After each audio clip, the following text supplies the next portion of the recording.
Kathy Vick, Deeply Awake Chats 2017, and I am entitling this Early Morning Forehead Kiss. I wonder if you've had one of those experiences. I have. And they're really, really delicious. That's why I'm using this metaphor, where it's still dark, and you gotta get up, and you don't know where your clothes are, and before you get moving, you realize,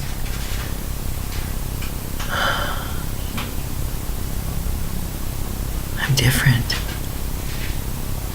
Something big just happened. Something good and big just happened. And then you get up and gather your clothes, go in the bathroom, put them on, look in the mirror, and smile. Yesterday, this wasn't even a possibility. Today, I'm more than I was. Pick off the light. Bye. Thanks. Find the door and leave. Go find a 7-Eleven. The thing with that is that that little kiss, well, it contains volumes of things that are known and inexpressible. And that's sort of how I feel about this work. That I think I kept seeing it as something I was going to leave, or something that I was, visiting. No. So I can, this very ancient partner and beloved of mine, and it lays there and is sleeping, but part of it knows, here comes the forehead kiss, where she thinks that she's leaving us for another time, where she's never going to see us again. Oh, that's so sweet. We love you so much. Bye. So I can't really leave Deeply Awake. I am deeply awake. But the idea of using Deeply Awake, it's important to be mindful. It was once my place to talk about sparklies, to wonder if things, and it really hasn't always been just a place to figure out what's real. And if any of this stuff is real, that was the main purpose. That, and on the off chance it is, probably somebody else is going to want to read in because they're having the same experience, or similar. Obviously not the same, but similar. So that was my thinking. But I think it did become, toward the end, there was some argument. Well, why wouldn't there be? I was trying to figure out for sure. All right, how real is this? It's one thing to say it's real in some, I don't know. Yes, I approve of that as a textbook sort of way. It's quite another to own it and say, yes, this is what and who I am. But I've gotten there.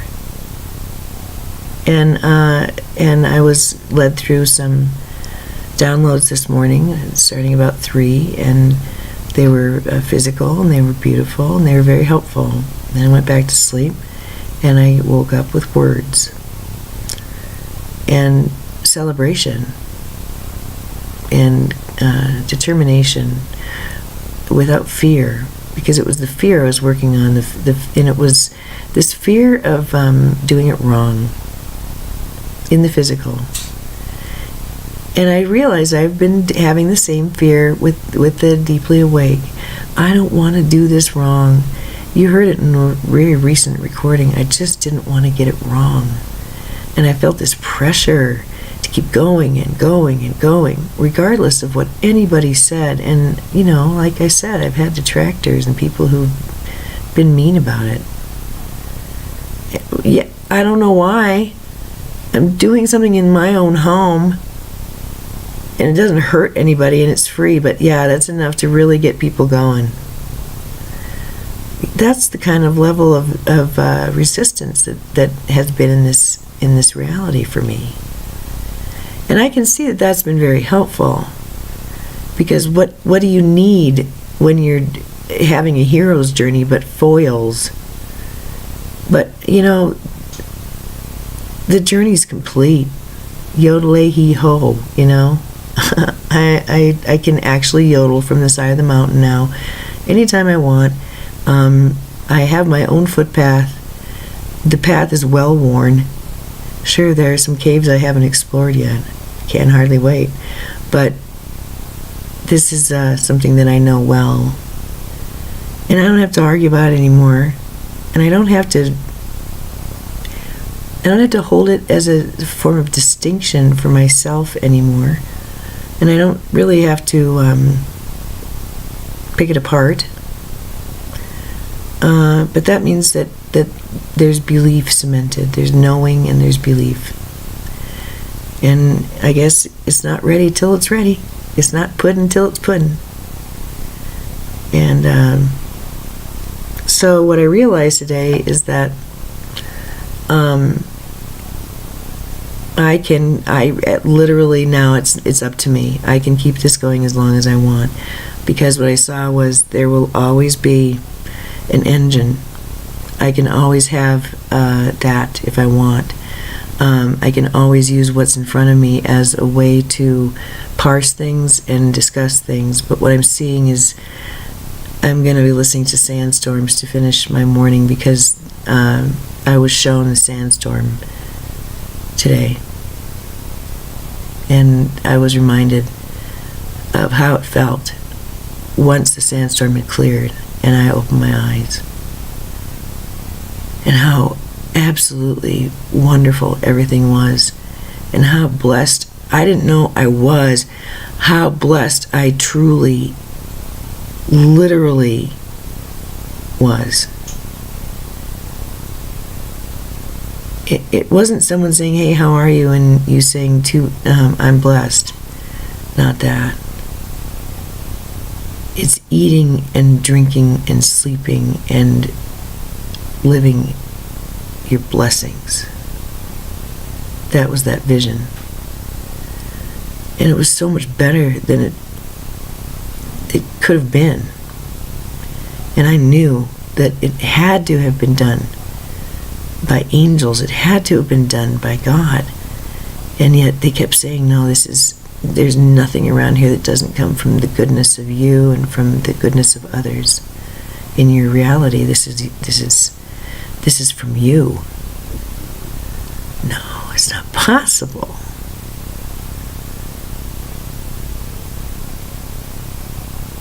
And it's that. No, it's not possible. That I'm thinking isn't entirely required now.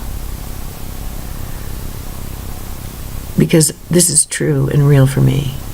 This is something that people can, and maybe this is why the resistance can fall now. There are certain people I present myself to, and my energy enrages them. You can take my word for it. And it's nothing. I'm the same person.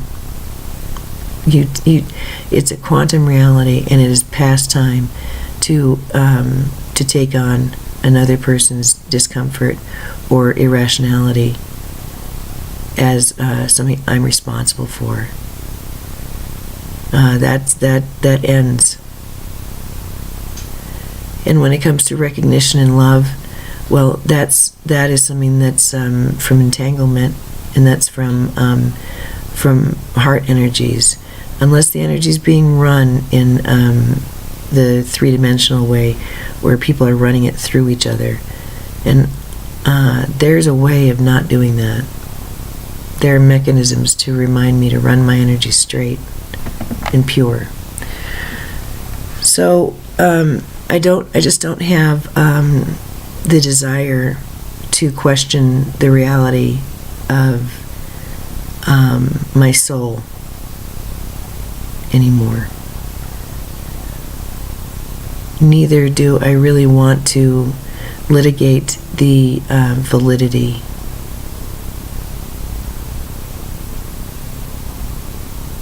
of my experience. I think I've earned that. And I think the only person who can give that to me is me.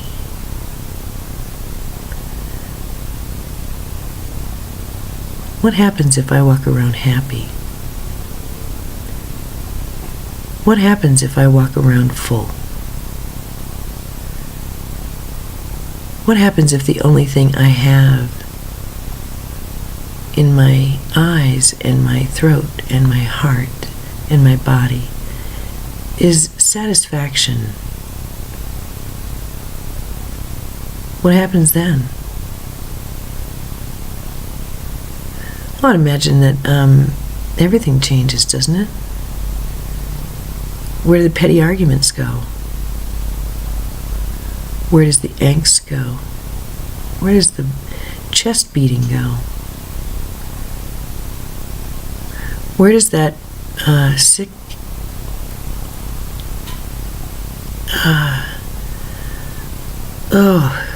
desperate feeling of being abandoned by God go? Of being here all alone and unsupported go? That's what's changing. And that's why I'm beginning to think it's not entirely accurate, it's not entirely appropriate anymore to argue. And how funny it was the most appropriate thing to really get it right. It was so important to me. I have to be on time and I have to get this right. Anytime there was a change in the field, I was so hyper acute.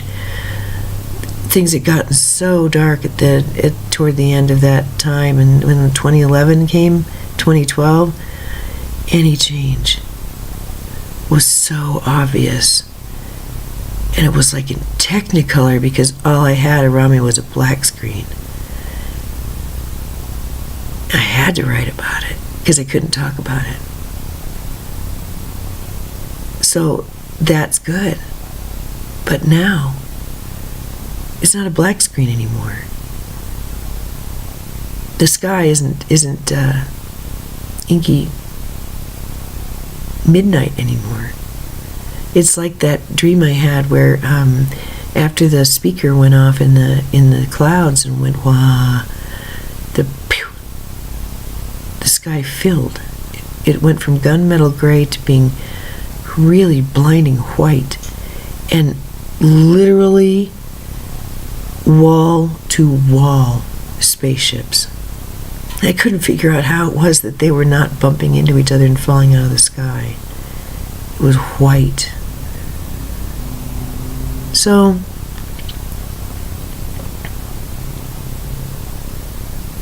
that's what needs to stop. And as I do that, and that's what already has stopped. And then I was given another opportunity to engage in the engine. And no, that doesn't interest me. Nope. This is new and it's good and I'm glad. So an early morning kiss on the forehead.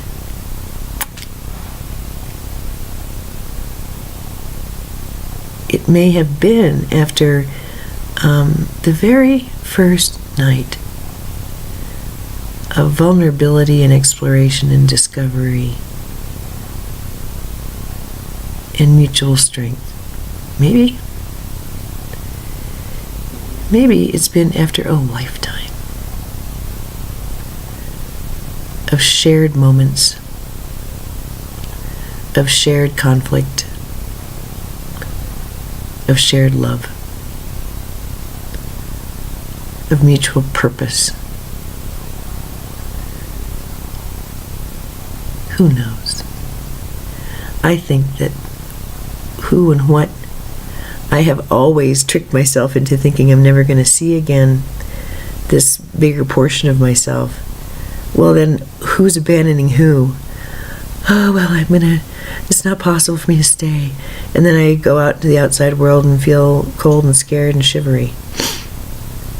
So I think it's best to just imagine that this deeply awake thing and this soul and all that stuff, I can pretend to scamper away.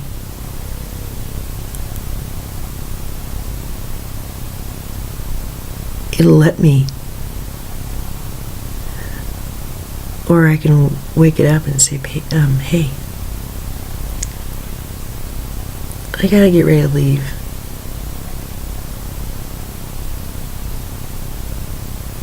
And then it begins.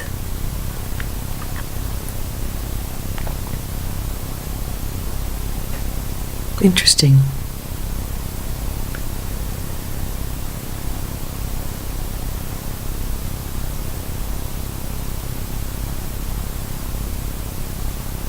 So what matters at this point is having fun with my expression and congratulating myself whenever I feel fit that the arguing is over.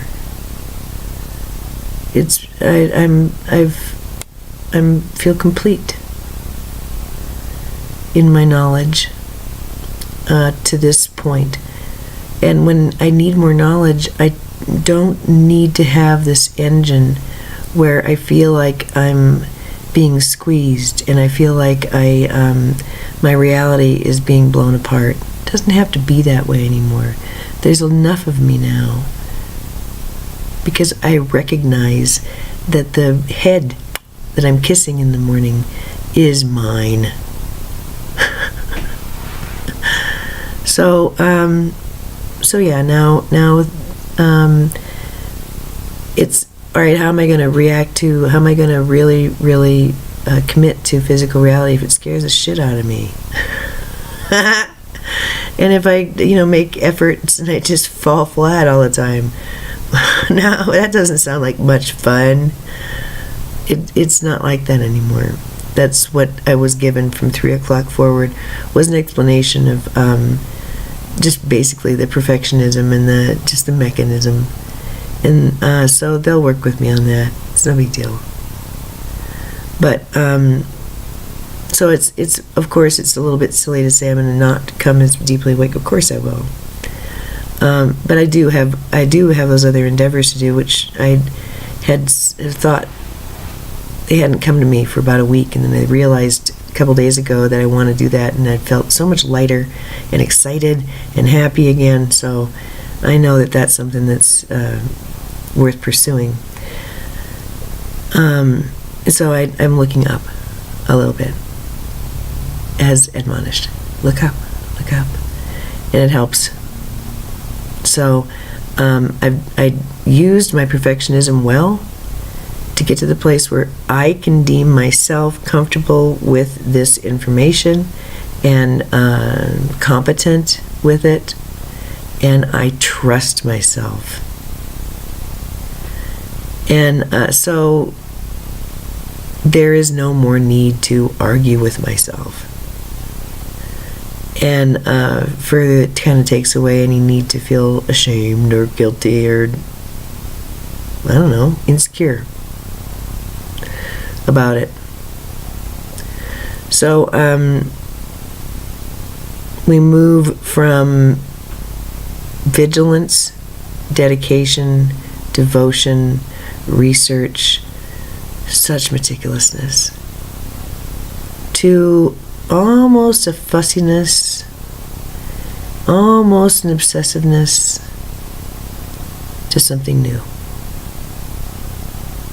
Because the sandstorm's over. And there's things to explore. And I'm voluntarily I can be without support if I decide to scamper away from it. But it's always there. So I may as well just get used to that. And it only feigns sleep. So 2020. That's kind of cute. So that's that. It's a Monday morning. I have endeavors. I have questions. Well, how are things going to work out? Well, you know what?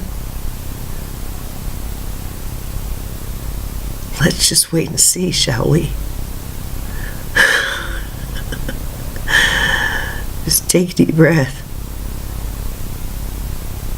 It really, the fear stuff is fear, competency fears.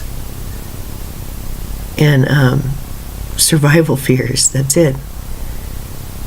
Trace that fear back and it's, I'm going to wind up on the street. Or, whatever. Unloved and abandoned by God. It's just really like, oh, really? That's where it ends up? Oh, well, all right. Do I really have to feel it then? This is the old abandonment from God thing? Oh, okay. So, I don't know. Give it a try. But, yeah, the fear level is down. The sweetness level is up. And,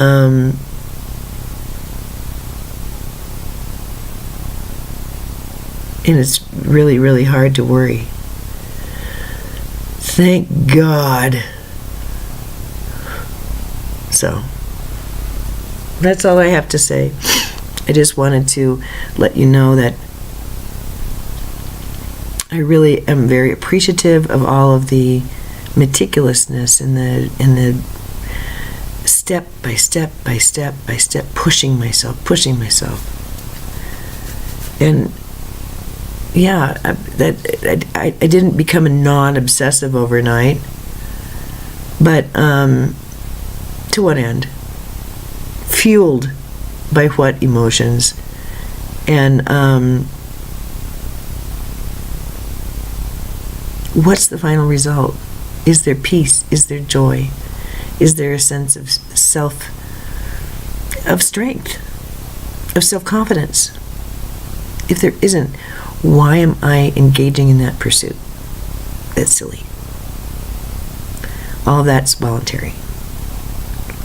And this idea that I have to pay into the pot of misery in order to be here among my fellow humans, that's done. If I'm around miserable people, then I'll be as non-miserable as possible. At times I get screamed at and scared. Like boo, because I'm not reactive. And at times it's disengagement, and at times it's friendship. So I think maybe I just need to really get it. Oh, Quantum One. Everyone's having their own experience, and everybody's on their own path, and I'm on mine, and I can walk step by step by step with a smile on my face, relaxed, because I accept that God is within me, and the Creator is part of me, and that my bigger self is always with me, guiding me, and is me, and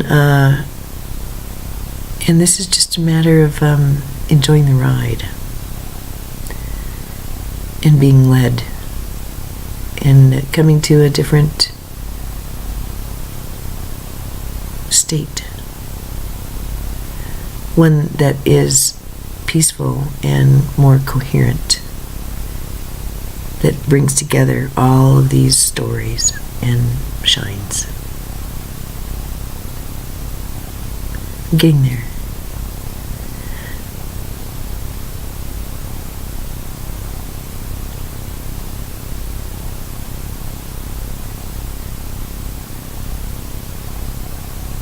It doesn't have to be as hard as it was before. Because I did what I came to do.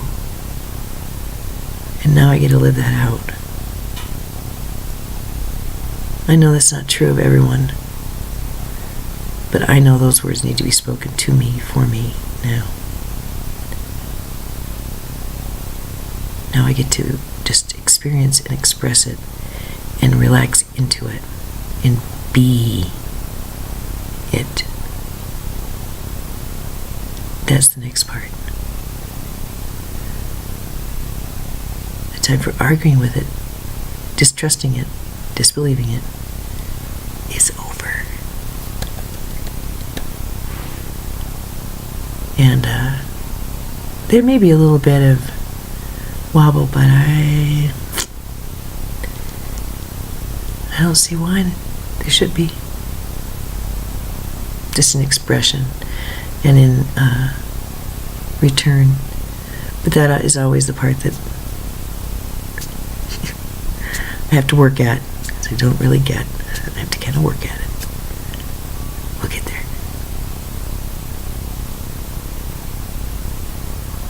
It gets very busy, and I don't often get a chance to sit and talk again till the weekend. We'll see.